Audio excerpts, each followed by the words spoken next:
Hey, where's the intro? Yes. I am Ondo. I am your host. You gotta quit fucking around.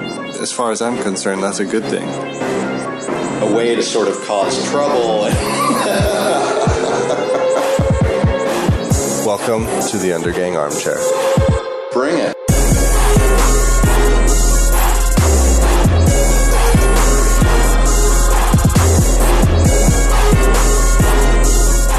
Alright, that's enough now. Welcome back. Episode 32 of the Undergang Armchair Podcast, otherwise known as the Fake It Till You Make It podcast. And we want to thank you for listening. We know there's about 80,000 podcasts out there for you guys to listen to. So we are very, very thankful that you're choosing to listen to this one. We got an exciting episode for you today. Helene Lundbye Petersen's our guest, and we're talking about balance. Balance in life, balance in art, balance in work. It's a good theme, it's a good topic. This one's recorded in advance because I am in Israel right now. Leaving at shit o'clock in the morning, day after tomorrow. By the time this goes up, I will be there. I will be on my way to Jerusalem. I'm going to go see what is going on in the Middle East. I'm really curious. It is a vacation and exploration. I'm really curious. It's an experience. It's an area of the world, of course, you hear a lot about for all sorts of different reasons. And I want to go and see it for myself and see what's going on. And I plan to eat lots of good food. And I plan to dip my toes in the Mediterranean. And I plan to probably get sunburned. But that's not anything unusual for me. So I'll tell you guys all about that trip when I get back. Going to photograph a little bit in the Holy City. Going to go see the Wailing Wall, all that sort of good stuff. So yeah, today's guest, Helene Lundbye Petersen, an ambitious, eloquent, and bright woman. She's working on a project which is, really wild, what she's trying to do. It's very audacious, this project that she's working on. She was a curator. She worked for Ólafur Eliasson. She was on her path towards an academic career as a critic and a curator. And she stepped off that path. She decided to work on a more arts practice-based level and started this white page project. And it's based off of writing, but it's also including performance and interaction. And she is not just interested in creating artworks. She's interested in creating community. She's interested in creating positive change, a new sort of space and dialogue between people of all walks, from all areas, from all interests. She wants to take the art world out of its rarefied, kind of closed off area and bring it to a more, I don't want to say mainstream, but to a more accessible and integrated level with everybody. And that's impressive. She's bit off a lot to chew on, and we spoke a lot after the interview too about just kind of practical ideas about how to make this work. So she has some help, but it is mostly her own project, and she's trying to do everything from the bottom up. So we're just going to jump straight into it. It's an interesting talk. She's going to tell you all about her ideas, what she's working on, and of course, she can say it better than I can. And in the meantime, I'm off to Israel. Enjoy the talk, guys.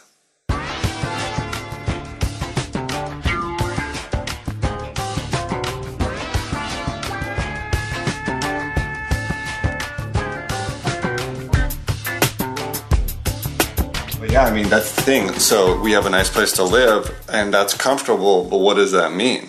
Yeah. Does it help? What does that help, and what does that hinder? Okay.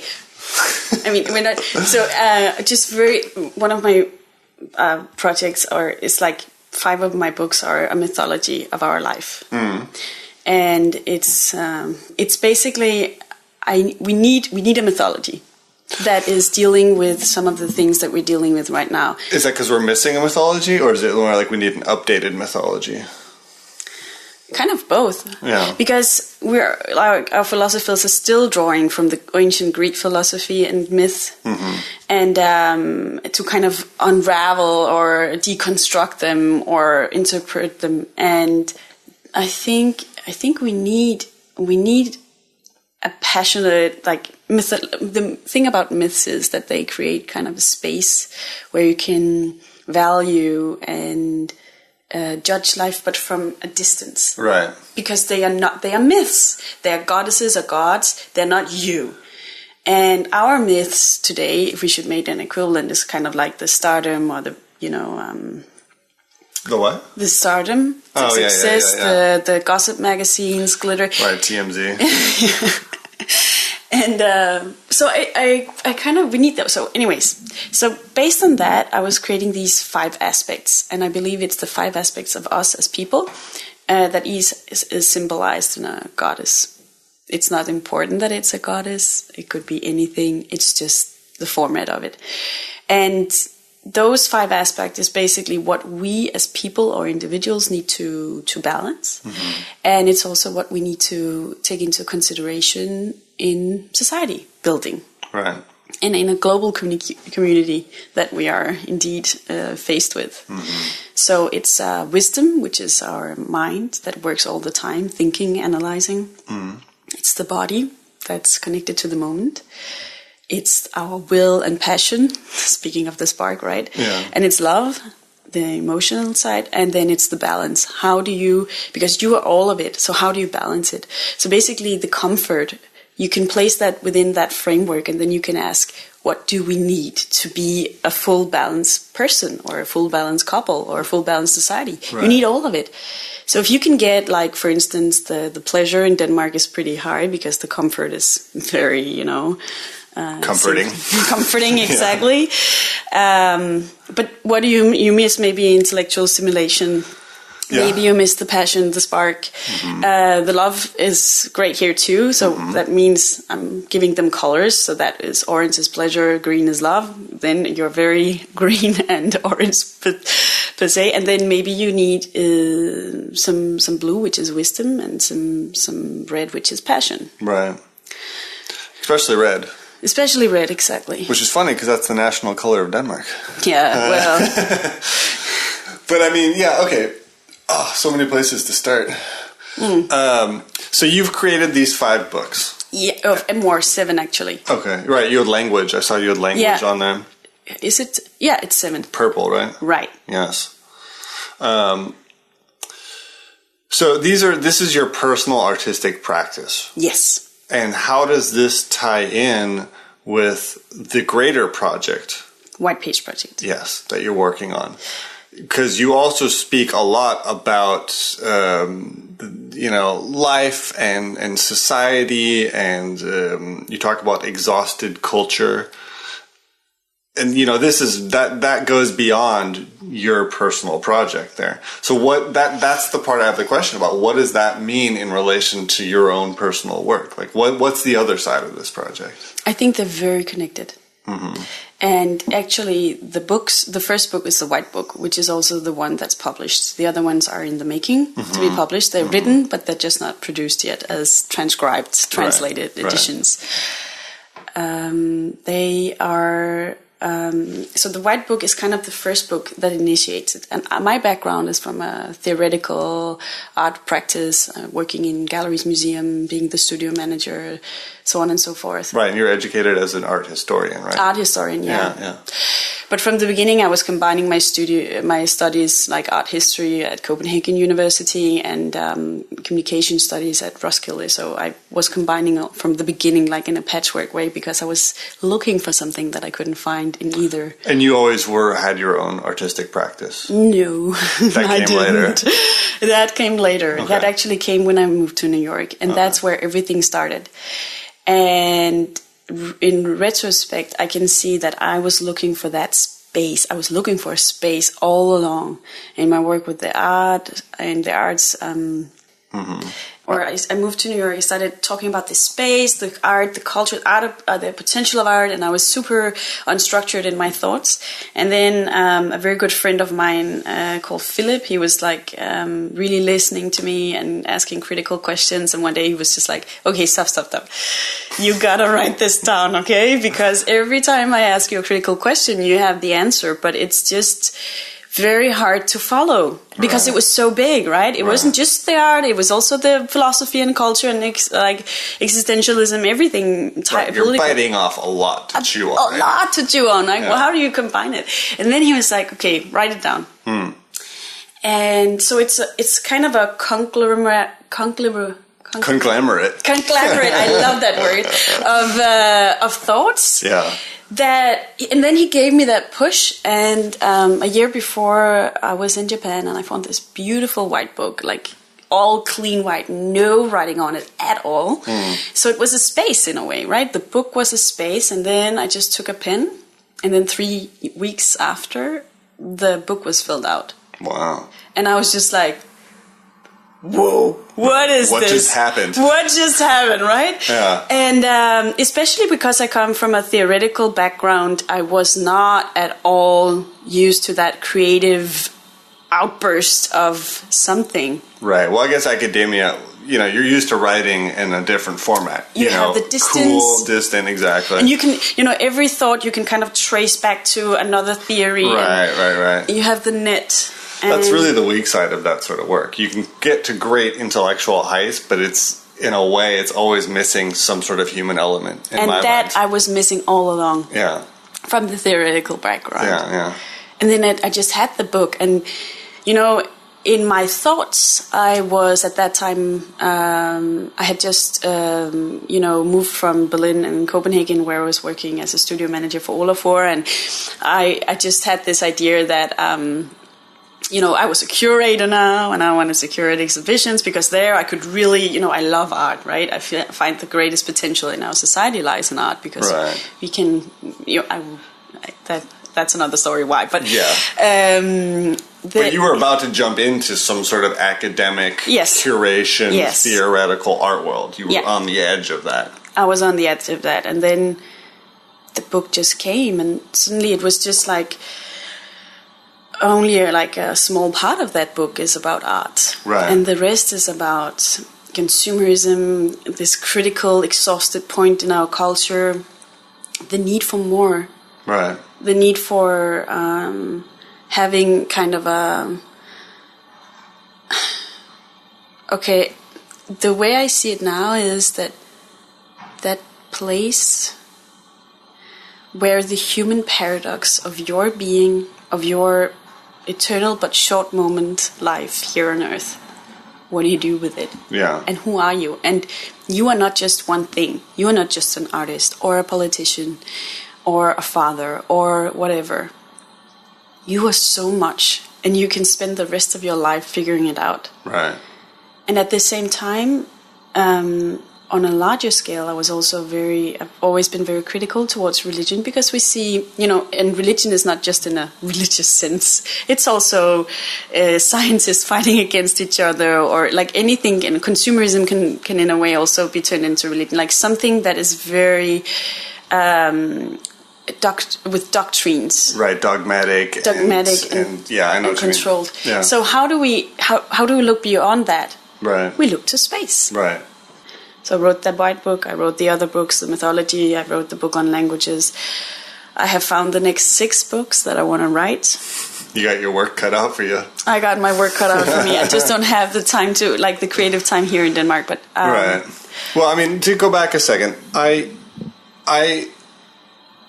understand where you're coming from, because something I've been thinking about a lot is, when I was younger, I had a really hard time focusing and getting any sort of meaningful work done, but life felt really passionate. Life felt really wild, and kind of like you were on the edge of something constantly, and just, it was a mess, but it was a beautiful mess. And I don't miss the lack of focus. I don't miss, partying too much and ending up in weird situations, all that stuff. But I do miss that feeling of passion. And now that I've gotten, after moving to Denmark and getting into this sort of very calm, collected, free personal space, I find that I'm starting to miss that passion again, which I imagine is probably what you felt, or maybe you didn't even know you felt, but as soon as you opened that white book, something inside of you that needed to come out came out, and I'm told that so it's this weird thing of like, you have to be an adult in a world which really wants you to be adult and requires you to be adult, but you have to somehow retain that childhood view of life, and find some sort of weird balance between those things. So that's kind of personally what I'm trying to deal with right now. And that's actually a little bit what this project is about, because I miss talking to people in a way, because I used to sit up all night talking to people about ideas and everything. And, we didn't get anything done, but we did a lot of talking. And now it's a matter of like putting those two things together. Yeah, exactly. Is that right? That's kind of what your project's about? Yes, absolutely. Actually, just recently, the work that I've been doing here in Denmark is to take all those books that I've written and all those books that I want to write, and why I performed them, because it just felt right. I was performing them, right? I was in Israel, I was in China, how do I what is this? Right. So what the hell is going on? What the hell is going on here, and where to place it and where to box it, and I didn't want to do any of it, and that's also why I felt that I was stuck. So when I came to Denmark, that's why I realized, I really gotta take some non-creative time. Right. Just sit down and look at it and organize it and structure it and ask myself what it is. And that's the adult part. Yeah. And recently, just actually last week, I had a communication council dinner. Yeah. With really gifted people, and they were like, okay, how do we boil this down? And we need to take a step even further back. Yeah. And we did that. And it's an art project. My one-liner. It's an art project that wants to give you a white page. Okay, tell me more. And it's based on the inspiration, the courage, the philosophy, the structure on my artworks, which are the handwritten books, which are all representing a momentum, because when I write them in hand, I'm not able to edit them, I'm not able to restructure them, and they're kind of written in a flow. All of them have a very poetic rhythm, and you can't maintain that if you step into, for instance, the academic space. Absolutely. So it's a momentum, and I give that momentum to you, to give you the courage to fill out your white page. And see, that's interesting, because now you're jumping from your own personal... Shut up out there. From your own personal... okay, so you found your own way to deal with something you needed to deal with. Yeah. But instead of just doing that, you're now trying to share that experience with someone else. Is that because you just have a natural desire to engage with people? To share experiences, to be part of a collective, a society, so to speak? Why didn't it just, you find your thing, you do it, great, that's it? Is that just like your personality, in a way? It's a good question. I don't know. Because I can feel that you obviously like engaging with people and you like doing this, so it makes sense. And that can be, sharing can be a personal thing. Yeah, absolutely. Because you make these dinners, for example, and those are definitely a sharing, conversational type of thing, as far as I understand. Yeah, they are. Yeah, but writing is so personal. Writing is so personal, but it's just, I really felt that this lack of a space, a personal space as well as an interactive space. And that's also why the project is kind of divided into two levels,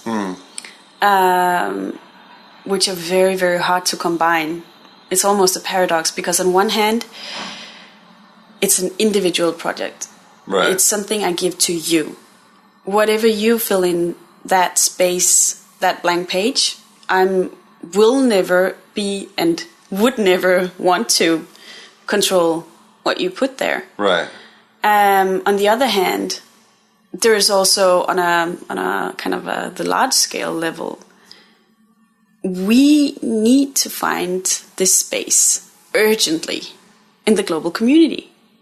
We can't just continue to be so narrowly focused on our old structures, right? Like the national identities, the language barriers. Like, listen, we're so connected at this point, and we need to find that space where we can actually deal with the basic paradox that, on one hand, if you travel to the universe and from a far enough distance, the world is just one world. Right. We're going to Mars. We're going to Mars.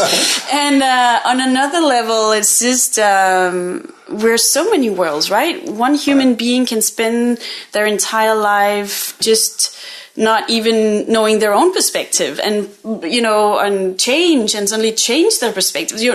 We're so complex on an individual level. So how are we ever going to find that common space of solving structures which are not as destructive as they've been so far? Right. And we're farther away than we've ever been from each other, while at the same time we're closer to each other than we've ever been. Exactly. And it's this really weird paradox. It's a weird paradox, but in a way, the way I see it is just that's also the greatest potential ever. Totally. It's just, sometimes I think about things like that. Like, I struggle a lot with my own work because my own work is pretty much only personal. It's just stuff I do. And in a way, sometimes I'm like, man, this is so 19th century. You know, like, I take a picture, I put it in a frame, I hang it on a wall, maybe someone will buy it, that'd be nice. But when I start to try to chew on these ideas, which I do love to talk about, but if I try to put that in an art context, I don't even know where to begin. It's just it's so hard to take the world out here, the big wide world, and mash it down into something presentable. And say, I guess that's what a masterpiece is, when you finally do see something which evokes beyond its own boundaries what it is. But this is the Purple Book. Okay. Because in the Purple Book, which is the book on languages, and it's after I've written the mythology, I realized that I needed to find this book that would explain what the mythology was about, but on a pragmatic level. So, kind of creating a new space, and that became the language. Right. And in this book, I basically placed that there are 5 languages in total, and one of them is like the linguistic language. And then there is the language of space and the body, architecture, our senses, the language of our will and our actions, driven by our desire, our ambitions, whatever we bring into a space and into a conversation, because after we've been talking for whatever we will talk for, you and I are going to leave with each hour 5 minutes of what we remember, and that will decay after a month. And then, and that will be driven by our will, our passions. Like, what are we looking for? And then the emotions, language of emotions. Oh my God, that's where the linguistic language. That's a whole book right there. That's a whole book, right? It's also where you find that the linguistic language really comes to a challenge. Right. Because expressing something as inexplicable, it's sensations, right, in language, that just becomes so poor. And that's also why it's so hard to communicate with love and all that, because you basically don't say it, you sense it. Right. And emotions aren't facts, and they're not words. They're just feelings, and we do our best to try to articulate them, but really, do you get scared sometimes of what you're doing? Is it too much, Because, it just seems like, hats off to you, respect, because you're really trying to bite off the human existence in a way, right? The paradox of being alive, everything. And I don't know if I have the balls to do it, I'll put it that way. But again, we were talking earlier about how you live in New York, you live in Denmark, and you really are keenly aware of the difference between these two things. And there is a big difference, clearly. New York is perhaps one of the most major cities in the world in a lot of ways. It's certainly the financial center of a good part of the world, et cetera, et cetera. And for me, I was saying, well, I have the good sense to know when a city's trying to crush me. And for you, you were saying, this city gives me life. The chaos and the energy and the fact that everybody is mashed together and everyone's doing something crazy, whether it's Wall Street crazy or art crazy or drinking beer on the streets, homeless crazy. Everyone's doing something crazy pretty much. And that gives you energy. Yeah. Whereas Denmark kind of deflates you. Oh, completely. I am asleep in Denmark, but you also need to sleep once in a while, right? You do need to sleep, and that's part of taking that step, that adult step back, and taking a look. I'm actually kind of interested in going back and hearing, did you grow up in Copenhagen? Yeah, the first 6 years, and then my my father is a doctor, so he got a job at a hospital. And then we moved to the countryside, like the suburban dream. Suburban, yeah. Did you hate it right away? Not right away. I think I entered into a dream world as a child. I was very creative when I was playing, and I just basically created my own little worlds. Yeah. And I was actually writing a lot when I was a child, and drawing a lot. So I think that it was combining a lot of it was I just went into a cocoon, a suburban cocoon, where I just created my own little bubble. Right. And I couldn't wait to get out of it. Yeah. When I got older, so I did. So you felt immediately that it was not a terribly good space for you. I think it's really hard to say. I mean, it wouldn't be now for sure, but I think that it's childhood. And I think that when you're a child, you have your own. You need the needs that you have as a person. You need to figure out so you can curate your adult life as you need it. But as a child, I guess you just like you are in a bubble anyways. If you would grow up in a big city, you would still have your own little bubble. I think. Yeah. And. Well, you kind of have to retain some sort of humanity. Exactly, yeah. So I don't think, I don't know if it was bad for me then. I think it was great. I had a feeling of security. The world was definitely, graspable. You knew every street and every person. And well, that's the argument for suburbs. It creates a space in which you are safe, you get some bite of the world, but not a total bite of the world, and you can grow, hopefully, in it. But I talked also with Daisy, a friend of yours, earlier about this, how, our parents' generation, their dream was to move to the suburbs, and their kids grew up being like, yeah, fuck this place, we want to move to the city. And now people are having kids in the city. The suburbs have become, in a weird way, I don't want to say the new ghetto, but in a way it's become like the segregated society. Whereas people, cities have become much safer. They've become much more friendly. You hear always about New York in the 80s, how you were, gonna get stabbed eventually. That was just the way it worked. Yeah.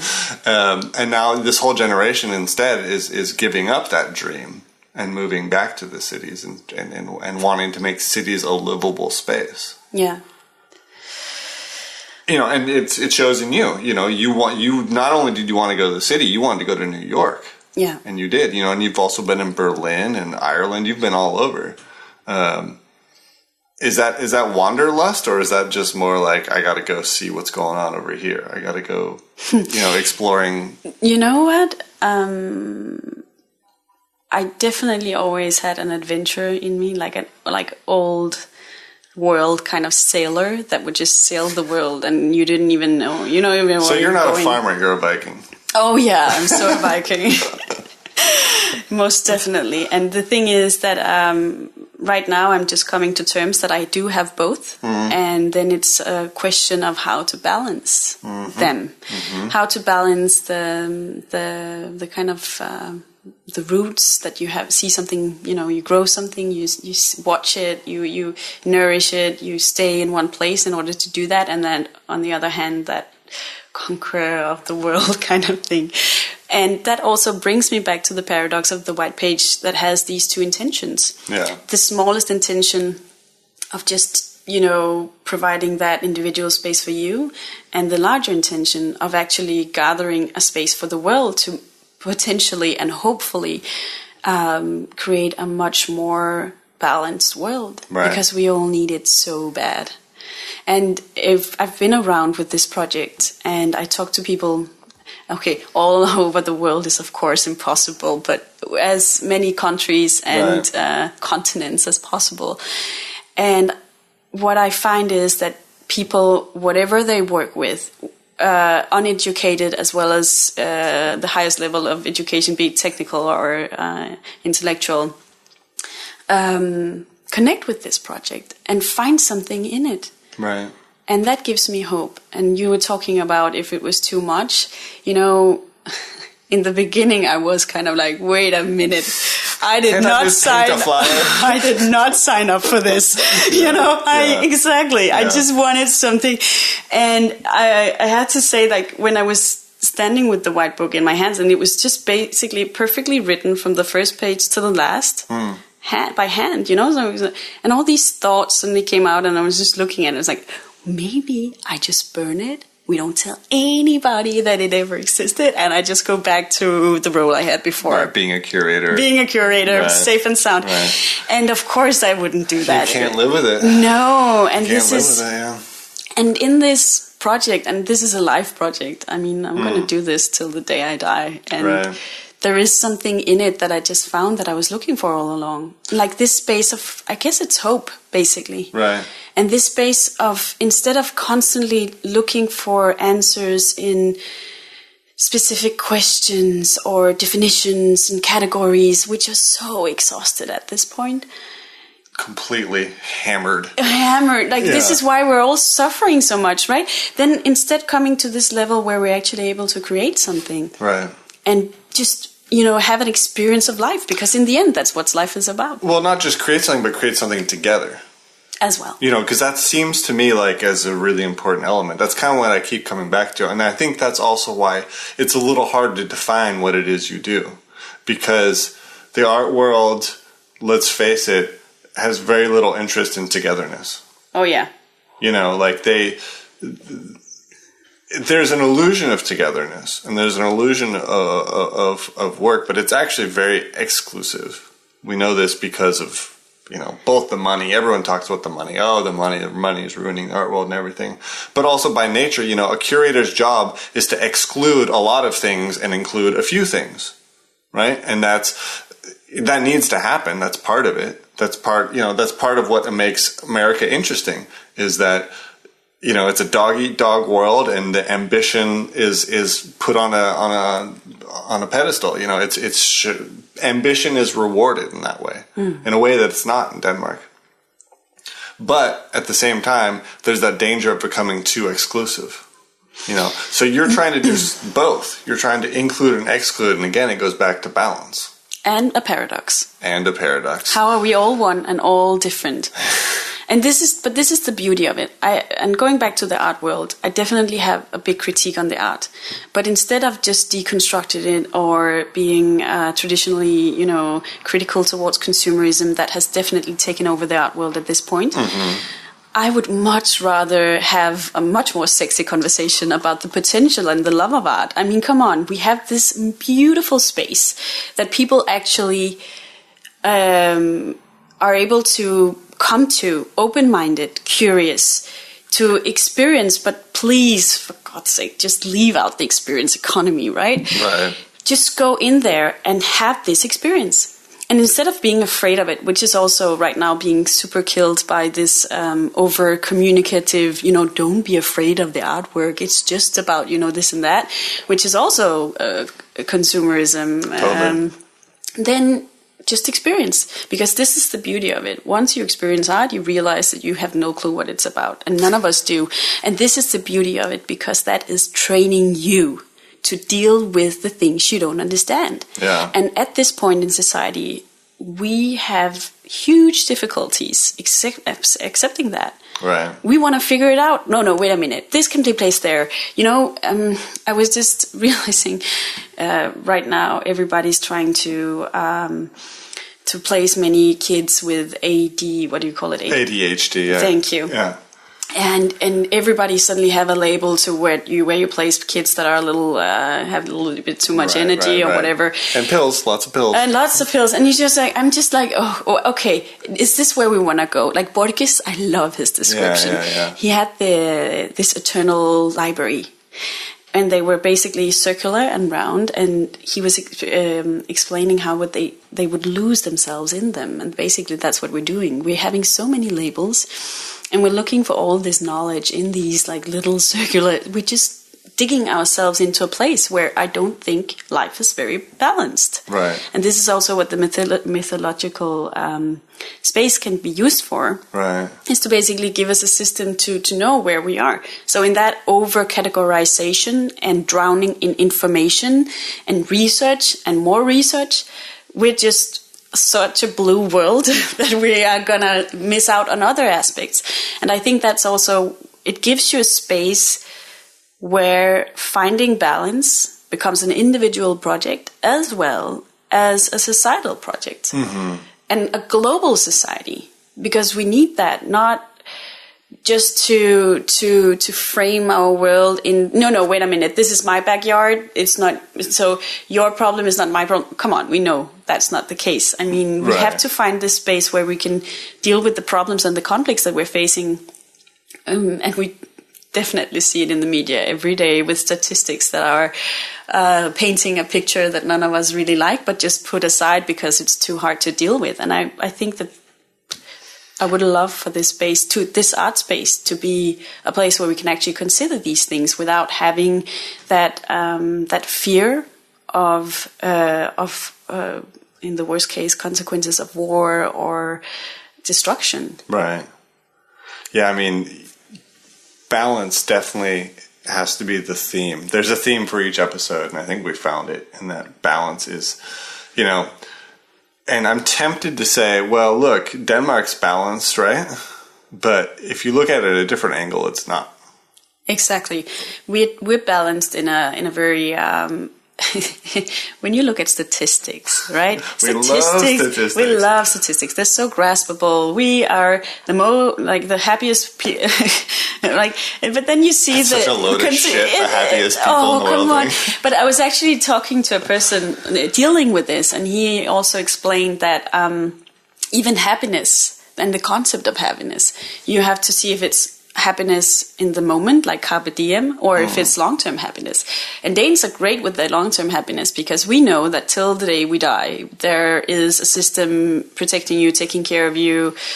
But the carpe diem, we have no clue. Yeah, if you go to the supermarket, I'm pretty sure you'll notice pretty fast that it's not the happiest group of people in the world. We have no interaction. We just talked about this before, right? Like in New York, people are definitely much more kind to each other and much more open. And I have this sense of being alive. Also, wherever I go in the world, there's much more intensity of the moment because this is all we have. Right. Or maybe that's put a little bit to the edge because every place has its downsides. But in a way, yeah. But I just all of these things that we're talking about. Where is the space where that knowledge, that moment of the genuine, that's what I call it. I love to call it the genuine, the place of no bullshit, the place of no distraction, the place where you just meet the potential of life on an individual level as well as on a level of community. Yeah. Where is that space? I couldn't find it, so I've created it. You know what occurs to me? It seems like what you're doing should be removed from the context of art. Because it's so limiting to what it is you're actually trying to do. And the things you're dealing with, I mean, I'm pro art, and I think art is an important thing, but if you look at the basis of it, what is it? It's probably more creativity and personal expression than it is art with a capital A, right? That's what's important. The paintings on the cave walls in France, that's not art. That's humankind making something because we have to, and it seems more like you're interested, like what you're trying to grasp is that and not art world, capital A. You are so right. But this is also what brings me back to the Purple Book, the book on languages, because when we look at language, it has shaped and formed. And the level that it has reached now is that we have basically put a label on everything. And we have to. That's the problem. And we have to, and that's the problem. And these years that I've been working with this, I wrote the White Book in 2011. And ever since, I have been going in the circles of Borges Library to find that label, to categorize this. Because once I have a category, I can also, go out there and bring the message to the wider world. Right. And I was having conversations with people that would last for hours and hours, and they would get it without getting it. I get it without getting it, because that's the beauty of the project. It actually leaves that space where you're not super branded, super over communicated. On the other hand, to go out to the wider world, you can't sit with every person and have an experience together, which is the sharing and togetherness. You can't, realistically, you can't. And if we leave it from the individual level to the level of the community and the macro level, we really need urgently a space which is not political, which is not just a light experience. We need a serious space where we can consider life. I mean, where we can potentially solve the things that we're working with. I think you should run for mayor of New York.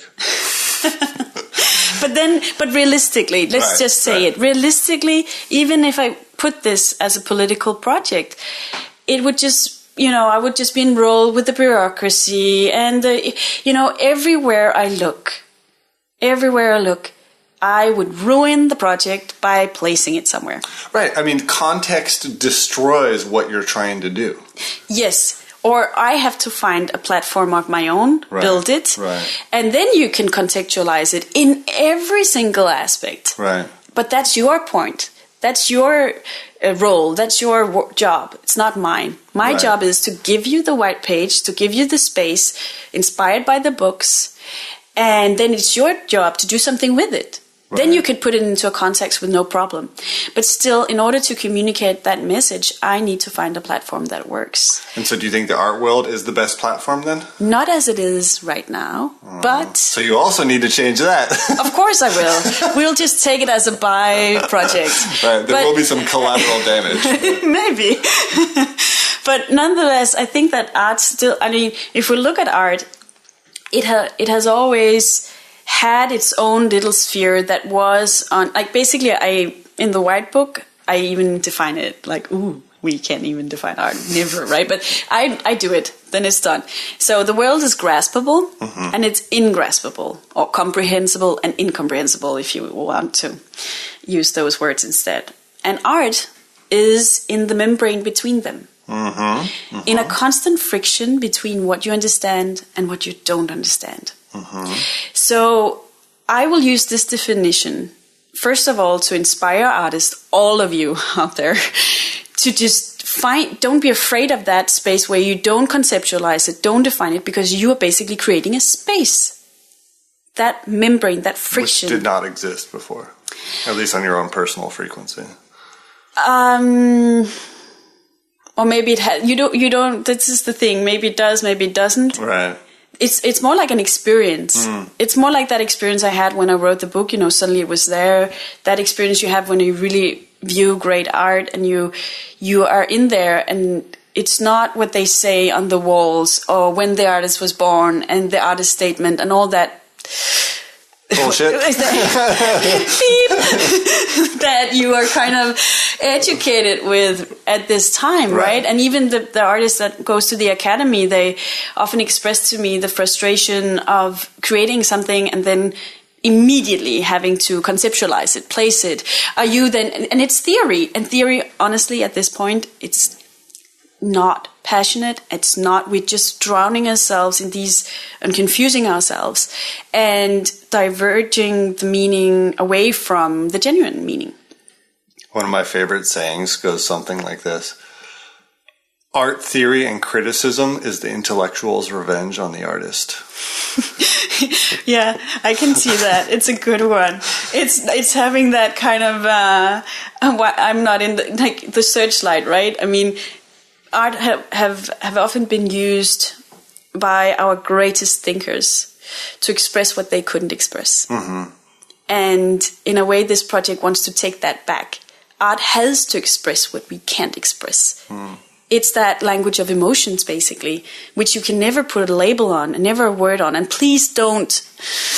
Just stop. Just stop doing that, because that's the level of that's the blue level. Right, and it kind of kills what art is about. I mean, it kills that space you're talking about in between possible and impossible. Yeah.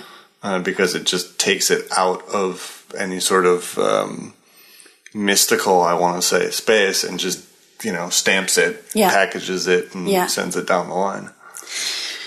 I want to, so what I really, when I write, the words come out very poetically. So in that sense, I try to squeeze in that space of in the incomprehensible as much as possible. So it's an experience, and I can't give you that experience without quoting from the book. But nonetheless, in the Purple Book again, I start writing about the linguistic language by reminding us that the language of words haven't always been there. And then I try to, with emotional intelligence, if you want, to give you that experience of not being able to express yourself. And what would the experience of the world be? Because there would still be a person, there would still be a body, and more bodies in the world. But that not having the languages, it must have been an experience of a whole world. It must be a violent world.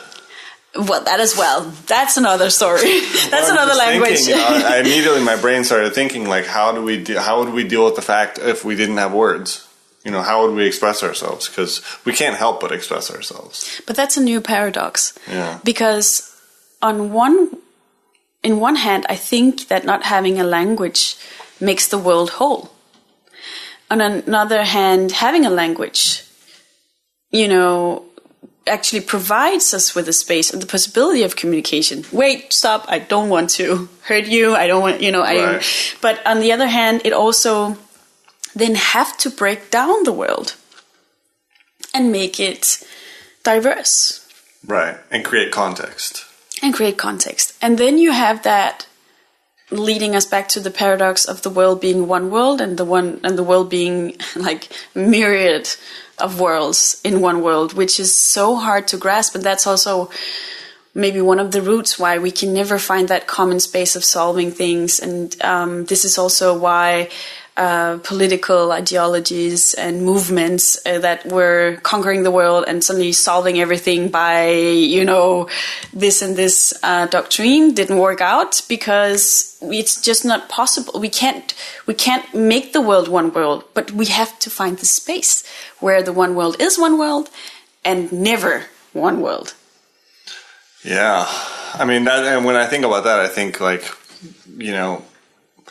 we kind of have to be a mess, right? I mean, it's human nature to be a mess. That's also what makes life wonderful. And please don't forget that, because this is also one of the things I think that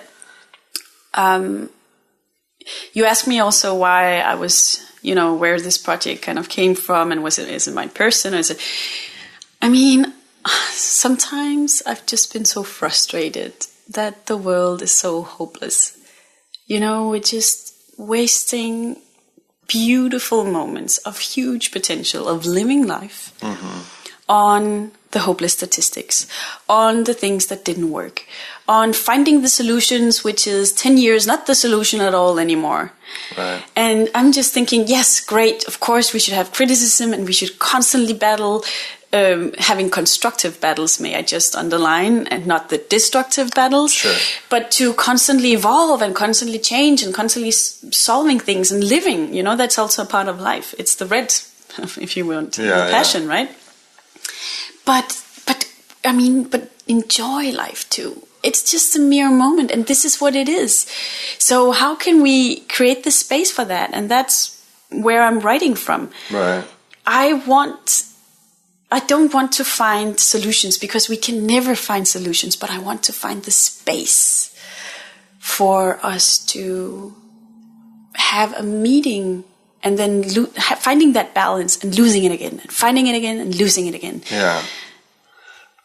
I can't say anything, but I want to go there. I think that's a fantastic idea. And I just I have a weird balance in my life where I'm part cynic and part optimist, and sometimes I think we're just fucked. We're totally fucked, because it's human nature to be a fucking mess, and just the fact that sociopaths end up ruling the world, because that's the selection process which gets them to the top is being a sociopath, you know. This whole thing. And other times I walk outside and I'm like, hey, look, everybody's getting along. We're doing this thing, you know. It's happening. We're going to make it. You know, it's going to be a mess, but we're going to make it. So I think it's a very noble pursuit, the thing you're doing. And again, it makes me wonder about the art world, whether it even has a part of that, you know. But like you say, you have to have a context. Things that aren't contextualized, no one knows what to do with. Like, they don't know where to categorize them in our brains. And we do categorize things. You know, it goes back to evolution, like, oop, tiger, bad, you know, danger, teeth, fangs, you know, these sort of things you have to categorize in your brain. Yeah. But, you know, I'm just wondering also, I mean, my other question also was, so you have these grand ideas and they're beautiful, fantastic ideas, but you do also live in a capitalist world. You need to have some money to eat and to have a home and to have health insurance. How is that going to work? You know, how are you making this happen in the world we live in? This is one of the things that I'm working on right now. And that's also why I took a break from the creative flow of just continuing writing books. I said I have 6 more books that I have already. I know what they're about. Yeah. To take a step back and figure out how to create the bridge to the world that we're living in now. Yeah, I mean, let's just call it a sustainable model. Creating a sustainable model. It's a very romantic way of saying making enough money so I'm not homeless. Yeah. And that's what I'm working on right now. And I have amazing people to help me. And a very great support from various perspectives. And by having just taken that step to define it as an art project and myself define what that art stands for. So not trying to place it within the current art world, but within the potential of the art world, and underline that potential, meaning that it is something that can happen. Yeah. And then also finding a way to fundraise it, to create support commercial platforms, but without commercializing it. And this is one of the things that I have fought against. Right. But then I was basically having no money. So, there was one saying to me, Helene, it's great, you want to change the world, but if you die on the way, it will never happen anyway. So you have to deal with this. Balance. It's balance. And yeah, it's actually interesting to be in this place right now. I have been very frustrated not to be able to create and go into that space, because when I write, I find that space. I mean, it's so constructive, it's so hopeful, it's super critical, but it's constructive criticism. And it's beautiful. And it's like, it's an intensity of life that I have never found anywhere else. And that's also what my intention is to give to others. And it's beautiful. And innovative, if you should bring a fashionable word to it. It's something that doesn't exist at this point. Right.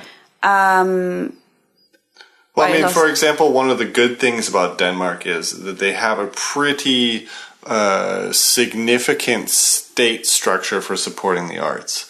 And it does actually do a fairly good job of supporting art, which is otherwise not sustainable commercially. You know, they do attempt to support, let's say, performance art. You know, that's famous for being where the fuck does the money come in performance art? You know, is that an option for you to try to find grants, funding, that sort of? I will give it a try for sure. Yeah. I mean, the problem is that because I have a theoretical background, the labeling of how the system normally works is also, you fall out of that category and into another category, and it's just like,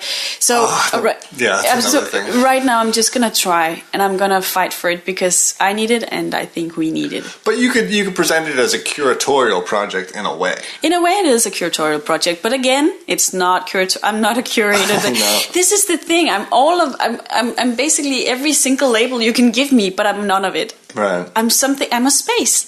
Right. And that's fucking impossible in Denmark, because Denmark is all about contextualizing things to a T. You get an education in a certain thing, and you get a job in that certain thing. And if you've got an education in something else, it's really hard to get a job in that thing, you know? Yeah. I mean, for Christ's sakes, they have an education in scaffolding here.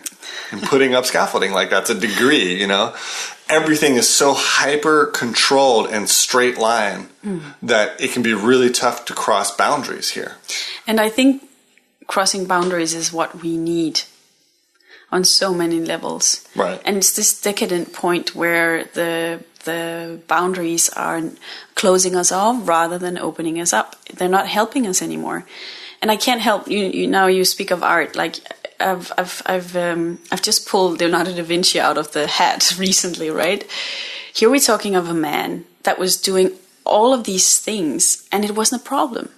It wasn't a problem for him that he had a scientific platform, an artistic platform, a musical platform, engineering, yeah. So it was the human experience was unfolded. Right. And this is what we should do. It was really interesting. I was participating in a live interview, a critical review of the White Book in National Danish Radio. Mm-hmm. And one of the critical points from the journalist was like, you want to do way too much. Like the White Book is like, I can't even frame it. It's this and this and this, and it's like a critical art project, existential poetry. Blah blah. He mentioned all these things, and then I got this question. So is it right or wrong with this critique? And I was like, it's neither nor. Like you know. Don't you get it? That's the point. That's the whole point. It's the space. And I'm even more than that. But as a human being, I am working on all these different platforms. And when I talk a lot about art, that's because I can do something in the art. That's my background. That's what I can provide the world with. And also even like with criticism of how the art world has a possibility to unfold its potential. But and I want politicians, and I want journalists, and I want fishermen, and I want farmers, and I want digital technology, and I want like everything to kind of place itself within that. How do we evolve this to the fullest potential and beyond? How do we change the world by changing our perspectives on how we work? Does it even make sense to work with the category of biology and geography? Should we give it another name that combines them more? Or is it still great that they have those? Like, our language have evolved, our society have evolved, like societies have evolved. Like, everything has come to this point of a mountain peak, the way I see it. And that mountain peak we've already climbed the mountain, so how do we move from here? And I think by moving from here, we need to think of what we want life to be, rather than finding that lives define us, and we have this marathon of just racing, to get the next level, but defined by what? And I'm not saying that we should stop the world right now and just do nothing and, no, I'm just saying that there should be a space where we can withdraw and reconsider ourselves, our thoughts, our body in the world, our actions, our emotions, and the genuine life. And how that genuine life can then provide us with a professional platform, or whatever we do, of how that can evolve into being a much more inclusive platform. Right. Now, do you dream of a physical space? A space in every possible sense. Like in the book is a space the way I see it. So there you have the space. You can sit with the book, and that's your space for that. But it's also a space in your mind. It's a space between your words. Well, I'm thinking also like a space for people to meet. Oh yeah, I'm gonna do a physical space too. Yeah. But that's something that I hope I will be able to raise money for. Right. And the way I vision the space is that it will be, of course, in New York, because that's where I work best. And it's a cross between a studio, an artist studio, a political think tank, gallery, museum space, an event space, like pop-up, like ever-changing. Mm-hmm. And I have this idea that each of the books will have each one space. Right. That, of course, will have the color of the book. Right. And then you can, like, either I will do exhibitions with the other artists and having them unfold the concept of pleasure, for instance, or war, or where dinners can also unfold everything. So you would have a physical manifestation of the space that could then unfold in many levels. I also have this idea that it could work as a space where you could have the togetherness of unfolding a symposium on, for instance, we have this big problem in the world called climate changes, or this conflict escalating within the war. What would happen? What would happen if we would have a space before they went into the diplomacy of the nations, but just to come to that space and discuss it? Right. What would happen? Like, I just right now I want to do it with dinners, because I've had like these sketch dinners, as you also mentioned, and what would happen if we sit down with politicians or people working within the field of anything? Right. Some sort of diverse meeting of the minds. Exactly. Yeah. It seems to me like what you need to do to make this work is get as many people as possible involved. Yeah. You know, because you have wonderful ideas and you have your own personal work cut out in terms of these books you make and your own kind of personal entrance into this idea in this world. But you need the, I mean, I don't know exactly what you do, but you need the people, you need the group which you discuss to get involved. And that's like, you know, having a space, having something where people can come and actually engage. The other option is online. Have you thought about that? I mean, I know that kind of goes counter to some of the ideas involved in the project, but it is a way. It's the most effective way of letting the most amount of people potentially know about what it is.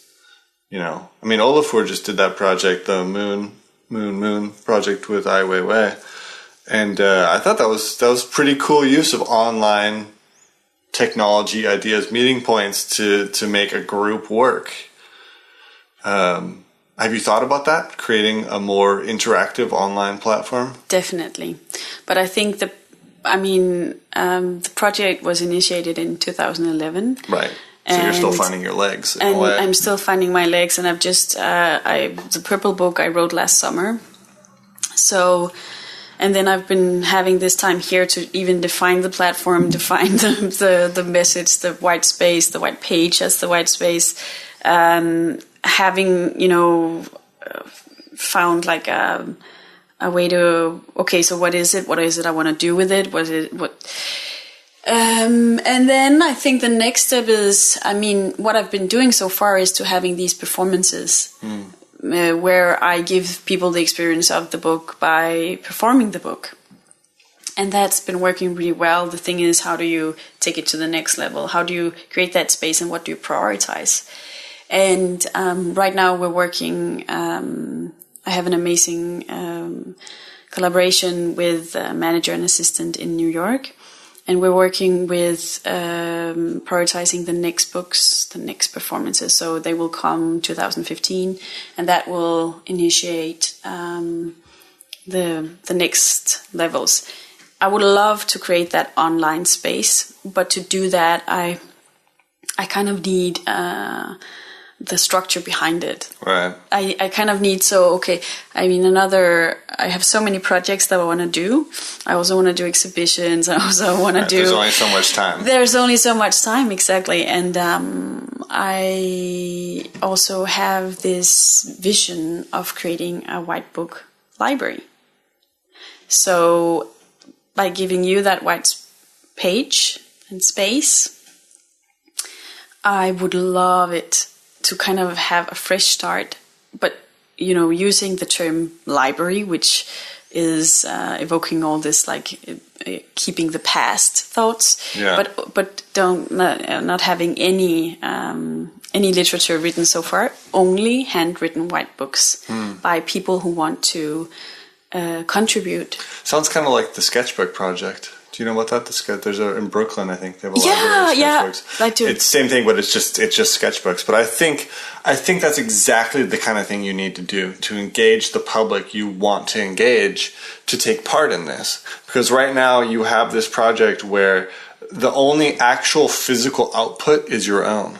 And you probably need to create with these ideas you have about community and society and debate and discussion, all these things. You need to engage the other people and bring it into the fold. And that'll help define what it is or isn't, or it'll all be part of this contextless idea, But that I think would really help define the project in a lot of ways. And it's also what I've had as a big vision from the beginning. It's just been the practicalities and the logistics that has been kind of a blockage on the way.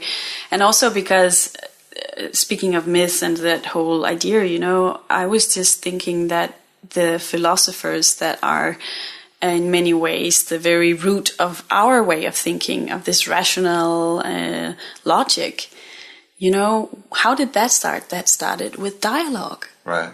It was a human experience, someone walking and talking, thinking about this. That's how language was made. And that's how language was made. And then you would have a counter dialogue, a criticism against it, unfolding, refining. And to have that experience rather than every time you and I say something and then you have like a pile of contextualization and deconstructions underneath it, it's kind of blocking us in many ways. Totally. So I think that this space that I want to give and create could initiate the dialogue, the human interaction, that feeling of two people meeting. What I'm saying to you now, does it make sense? Wait a minute, what do you mean with that word? Like kind of giving us a breather from this, like, wait, it's done already, it's defined already. And talking of the art world and criticizing the art world, it's also one of the things that I really feel is very heavy at the moment, that every time an artist has an initiative, it's like, who did this? And that reminds me of, and did you hear of this? You should definitely study, read, see. And then, which is kind of tearing it down. And it's tearing it down, it is. And it also makes us this race for who comes first, kind of. It's the international arms race in art. Yeah, and it's sad because, come on, it's like it has so much potential. Right. I feel like I would be remiss if I didn't mention the fact that you worked with Olafur for 3 years, right? Olafur 3.5, yeah. How did that influence? I mean, did that help build momentum towards this, or did that just help you know what you didn't want to do, or like how did that affect what you do now? There's, of course, everything that I have done has affected me, and of course, like I think he is one of the rare artists that has created a space of his own to actually work crossing these very, very narrow platforms we were just talking about, and have found a way to create space. And it's I think it's really hard to say where the distinction is, so I will just answer with yes, but it's up to you to kind of fracture it, whether it's this or that, because it's not something that I consciously have initiated and wanted to do. Yeah. For me, it was more like that I have had a career within the art world. I've worked in museums and in galleries in Berlin and critic in London, and on all these different levels of kind of. I like how tired your voice gets when you talk about it. Like, exactly. I don't want to go there. Just like this. So instead of just phrasing all these things, let me just say that I've worked with art on so many theoretical levels. Yeah. And I have had I was like searching for something. I felt like an adventurer, right? And I felt something, again, feelings. I felt something, but I couldn't find that space out there. Right. And that moment where I was in New York because it was inspirational. It set a lot of things in motion. And I had a fresh start, and then a human interaction, like this friend of mine just saying, listen, you got to write this down, and then allowing myself to do that. And in that moment, everything that I've been looking for just had an expression, a space. Right. And that, I think that's what's important. What's affected that particular expression, what initiated it, the way towards it. I think that's one of the things we can't really answer. I could give you one, but I think that would also ruin it, because it's not just that. Right. It's everything, and everything that I've been doing, of course, it has a space in me already. Right. My life has been my master in a way, you know, or my teacher. Right. Everything everybody that I've been talking to, everything has a little unity in this life of mine, and in yours as well. And this is what I think that this white page could remind us, hopefully, that we are all these things. You are your education, your parents, your friends, where you go, where you live, where you decide how you use your time in your day, like all these things. It's just like little bricks in a larger puzzle that we get and don't get at the same time. Yeah. And I think it's really important to be reminded of these things when you go about your daily life. Yeah. You know, because it's so easy to forget the bigger picture in terms of just making ends meet, making sure you bought your groceries, making sure you paid your rent. Yeah. You know, all these things. Yeah. Well, I mean, you certainly have your work cut out for you. I do. And, you know, I think it's really exciting. And I think also you're kind of like, it's, you know, this project started 3 years ago, and it's just now starting to solidify in a way to become actualized. You did your part on the personal side, and now it's time to bring the society side into it. Yeah. And I think that's really exciting. I'm really looking forward to seeing what happens with it. Well, thank you. And, you know, it's also very to the point. And I think that the work that I've been doing now these last couple of months, and the work that is ahead of me, is also to see, so, dear society, where is it that you would be able to meet this? Right. And that's the thing. You have to let go of it at a certain point if you're going to engage other people. I don't mean let go of the project completely, but their input is going to influence it. Absolutely. And you can't control their input. No. So it's actually, again, a question of balance, because in a way this question is this root paradox between the individual level and the society level. Right. How are we going to combine those two? So in a way, I'm struggling with that very same problem on this level of how should this project exist out of my hands, where I let it go, where I let it grow in its own terms, but kind of I need to find, if it's a seed, I need to find the soil to put it in, and it's really hard to do that. Well, considering that, you know, you're plowing into new territory, it means you're going to have to experiment. And you're going to have to fail. True. You know, you're going to have to fail on certain things, because that's how you're going to learn what works and what doesn't work. That's true. So it's a metaphor for human experience, right? Exactly. And this is also the project. It's a metaphor for human experience, maybe. It's a white page as a metaphor for human experience. All of it. Wow. Well, thank you so much for coming on the show. Thank you so much. Now, how about that for ambition, huh? It's really interesting. It's a new project. It's fledgling. She's trying to build it up, trying to find a sustainable model, and I would keep an eye on her and her project. And I think it's a noble cause. And I think it's a cause people, you know, what she's fighting against is something that people complain about every day in the art world, in the business world, in our world. You know, and the fact that she's in New York, I think will hopefully help her find a network of people who are working with similar goals and ideals. Bam. I encourage you guys to check out her website, see what the hell she's talking about. Of course, on our website, we got links to everything. We got a video of her giving a performance. We got it all. Did you guys know there's an art biennial in Dakar in Senegal? I just learned this. One of the future guests of this show told me. So look forward to hearing about that in the coming weeks. Right, and that about does it. Remember, you got to remain a student of art no matter what you do. No matter how badass you think you are or how accomplished you get, you got to remain a student to some degree. Or else you just close off and that's it. Then the party is over. So, happy studying, gang. Today's episode produced once again by Undergang Armchair, proudly homemade. Intro and outro music kindly provided by MGT Beats with a Creative Commons license. Thank you, creative people of the world, sharing your products. We appreciate it. The interstitial music was provided once again this week by RC.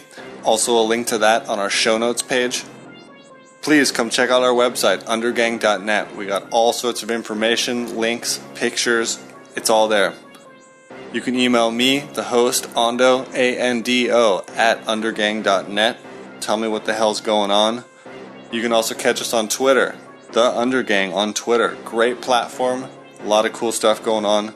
Check it out and check your favorite people out there too. iTunes, we're on iTunes. Please rate the show. You can subscribe. It makes getting the show much easier. You can also check us out on something called Stitcher Radio. It's also an online radio site. It works seamlessly. Beautiful stuff. And that's it. We are the Undergang. I am Ando. Once again, thank you guys so much for listening. And I'll tell you guys all about my sunburn once I get back. Have a nice week.